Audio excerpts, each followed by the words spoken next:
Hey, I'm younger, prettier, and much nicer than your wife, ain't I? And we get so much more excited when we do this. Yes. The sight I saw through the doorway made me gasp and let loose. In the living room, my naked father and my mother-in-law Charlotte were in the middle of having fun. I hope this is a dream. I don't want to believe this. Shock, disappointment, sadness, and a mixture of emotions made me nauseous. How dare he does this to me? How dare he betray our family? The last thing that welled up in me was a burning anger. I took a deep breath, leaving my phone at the ready. I kicked open the living room door in a fit of rage.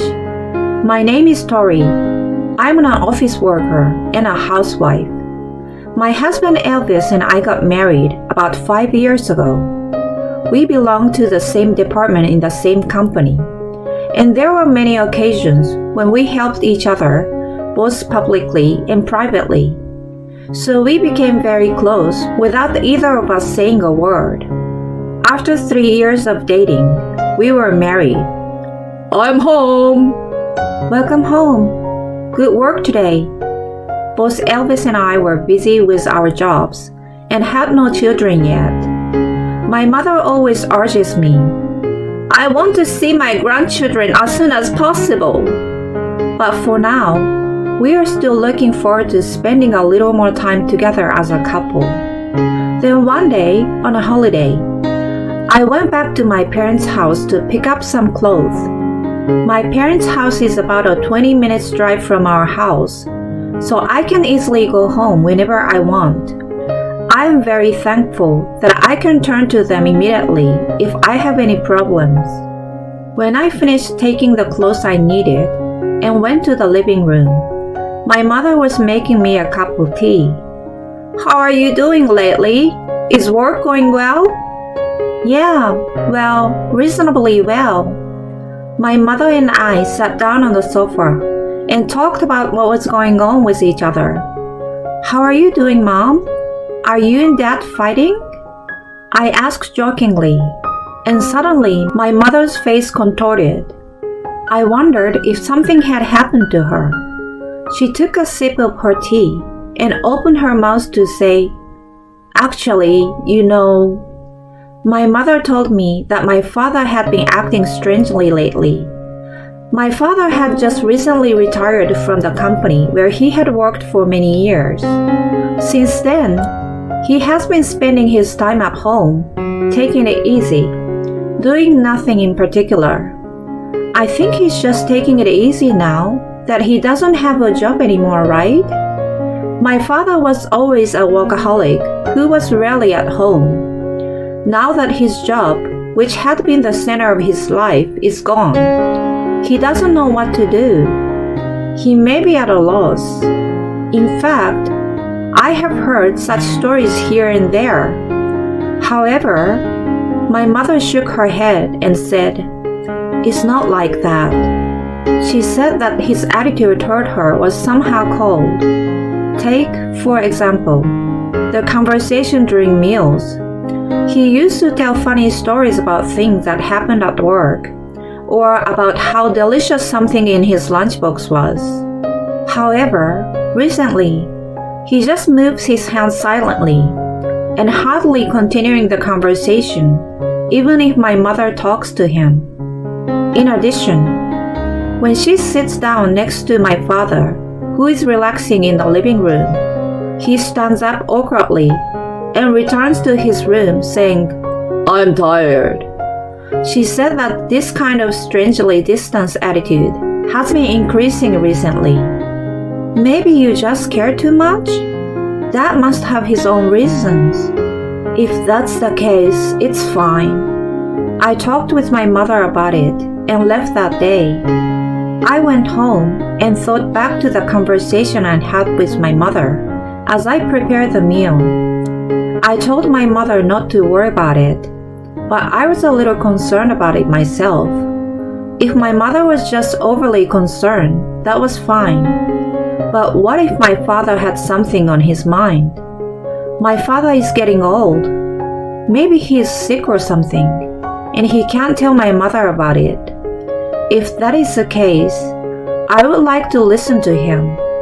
My father might not feel comfortable telling my mother, but he might feel more comfortable telling me. I decided to take the plunge and ask my father. On a holiday the following week, I went back to my parents' house. Every Saturday, my mother went to work. My father should be alone at home. Now, my father should be able to talk without having to worry about my mother.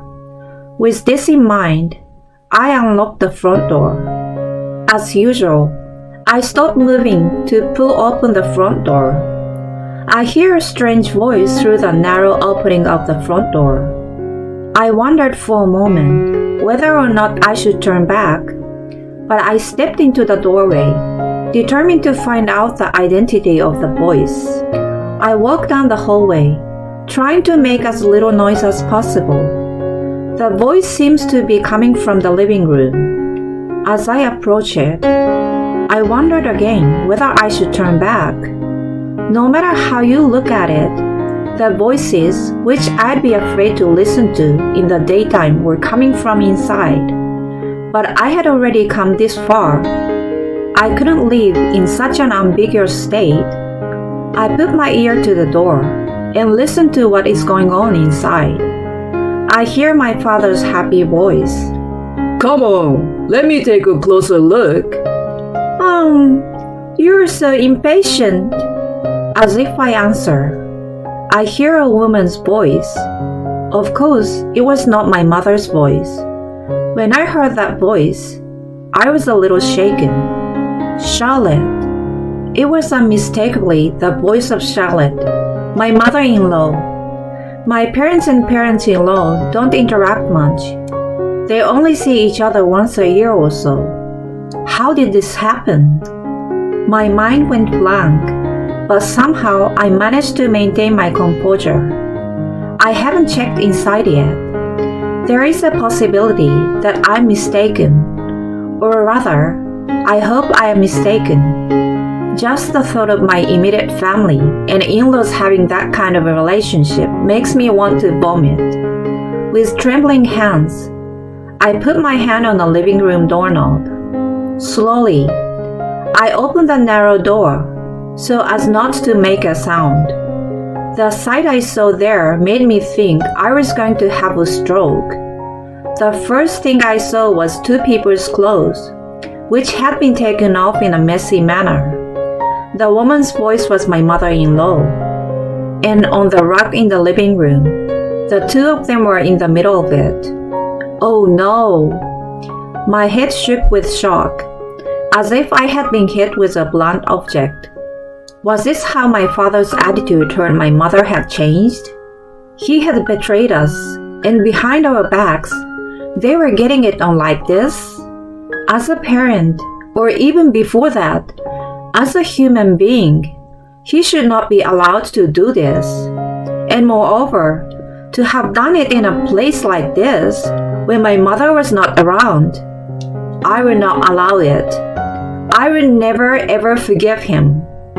What came after the shock was a burning anger. Even if he's my parent, if he hit me, I would hit him back twice as hard. I glared at the two, still indulging, and pulled my phone out of my pocket. Less than a minute later, I was ready to go. I took a deep breath to pull myself together and kicked the living room door open as hard as I could. "What are you guys doing?" I yelled angrily at them, and they jumped up like little animals and looked at me in utter surprise. After a short pause, my father, who seems to have come to his senses quickly, rushed out without picking up his clothes. Wait a minute! My mother-in-law was also in panic and ran after my father. I followed after my father, determined not to let him get away, and my eyes met his just as he closed the closet door. With a loud noise, My father and my mother-in-law were holed up in the closet. Before I could think, I quickly grabbed the duct tape that was close at hand and quickly taped the closet. They were banging on the door from the inside, as if they had noticed something was wrong. What are you doing? Don't be stupid. That's my line. You should know what you have done yourselves. I put several layers of duct tape and a wardrobe full of clothes to block the door. I take out my phone and open the call app before I can even catch my breath. I press the call button, and soon there is an answer. Tori, what's wrong? It's my father-in-law on the other end of the phone. He seemed a little surprised, as I rarely call at this hour. I'm sorry, but I need you to come over to my parents' house right away. I said so that they could hear me in the closet, and I heard my mother-in-law scream. Next, there was a loud banging on the door. No, Tori! This man asked me to come. It's not my fault. What? You're the one who asked me out. Completely ignoring the ugly argument in the background, I quickly called Elvis and my mother. About 30 minutes later, my father-in-law, Elvis, and my mother gathered at my parents' house. Tori, what the hell is going on? I haven't told them any of the details yet. I just want you to come over here. I told them to come over. Then I headed for the back room. I guess they cooled down after some time. There were no more excuses or banging on the door from inside the closet. I could sense her gasp of breath, perhaps sensing our presence. What is this? My mother was perplexed by the strange appearance of the closet and its surroundings. Just watch.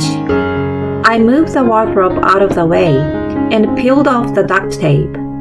They were probably surprised by the sound, because I heard a scream from inside. I opened the door, and my father and mother-in-law, who are not wearing any clothes, jumped out from inside. Charlotte? Oh, you! My mother-in-law, who was facing my father-in-law, who still do not understand the situation, seems to be at a loss for words. My father was tight-lipped and looked away as if to avoid our gazes. My mother seems to lose her mind at the sight of my father, and when she wobbled, Elvis helped her up. Well, let's have him explain. I clapped my hands loudly, and my father and mother-in-law shook their shoulders. After a few moments of silence, they seemed to realize that there was no escape and began to tell me the story of what had led up to this point. After you and Elvis got married, I kept in touch with this man from time to time, my mother-in-law said, hiding her body with a bedsheet beside her. At first, they would just talk on the phone about what was going on and complain to each other. Gradually, they started to see each other as a man and a woman, and their relationship developed to the point where they would go out together. Then, on the day they drank alcohol together, they got drunk and just left it at that.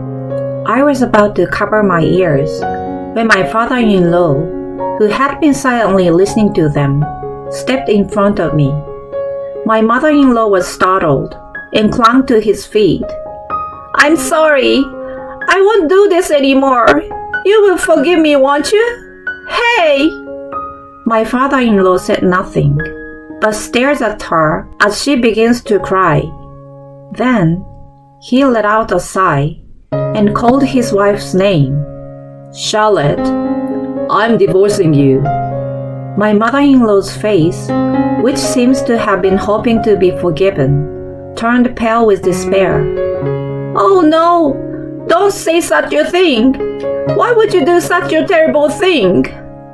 Which one of us is the terrible one? Don't you feel any shame after what you have done? Elvis, who was still supporting my mother, came out next to his father. Elvis, too, seems to be very angry. In a quiet but sharp tone, he chastised his own mother. My mother, who is usually so kind-hearted, was giving my father a hard look this time. My father took one look at my mother, then looked away again without saying a word. If that's the way you are going to treat me, I'm going to have to respond accordingly. Let's get a divorce. We both will. My father, expecting her to say that, still did not say anything. In the event of a divorce, I will charge both of you alimony. My father's face finally moved as he heard my mother's words. I don't think I can pay that. That's right. We don't have that kind of money. We are retired. My mother-in-law also raised her voice in reproach, as did my father, who was shouting in anger. I looked at them with cold eyes, as they fussed in an unsightly manner, and then pulled out my smartphone from my pocket. Then, I guess I can do whatever I want with these pictures, right? As soon as they saw the screen, they let out a hiccup and froze. There, they could clearly see the two of them in the middle of the scene. They had no idea they were being filmed, and their faces turned an amusing shade of red. By the way, I took a video of it. When the case goes to trial, I will have this footage played as evidence. I know the judge and the bystanders won't be able to watch it. Frankly speaking, I want to erase this thing right now. I don't want to have this filthy thing. But if this would make these two people take responsibility, I could bury it. Since you don't seem to understand, let me tell you. May I? If you do something wrong, you will be punished accordingly. If you still have any humanity left in you, then accept it maturely. Okay. When I said this without hesitation, my father became silent again, and then reluctantly agreed to the alimony. A week had passed since the incident. My mother divorced my father, and my father-in-law divorced my mother-in-law. My father was kicked out of the house and now seems to be working a day job. The other day, my father came to me. I can't pay my bills, so I need your help. He said, "Why don't you take responsibility for what you did?" I hung up the phone and never heard from him again. According to Elvis, my mother-in-law is no longer a full-time housewife and is working several part-time jobs. While I was relaxing in the living room, Elvis came over to me with his phone in his hand and a fed-up look on his face. That face, could it be about Charlotte? Yes, that's right. I've had enough of it. My mother-in-law, being herself, said to Elvis, "I want you to pay the alimony for me. And have you forgotten how much you owe me for raising you?" It seems that she contacted him several times. Elvis has refused all of her requests. She's very persistent, so I got mad at her a little while ago. That's tough. I hope she doesn't call again. Yeah, I blocked her number from my phone. If she still keeps calling, I will change the number. Perhaps the rejection of her calls had an effect, because after that day, my mother-in-law did not call him again. Then, one day on a holiday, after all the problems had been resolved, the phone on the table rang. It was my mother. "Hello, Mom?" My mother had quit her job. She had a large sum of money coming in from alimony payments from my father and ex-mother-in-law. It seems that my father-in-law had done the same. It was also because he was just on the brink of signing a post-retirement re-employment contract, so he chose to retire without hesitation. "How about we all go on a trip together sometime?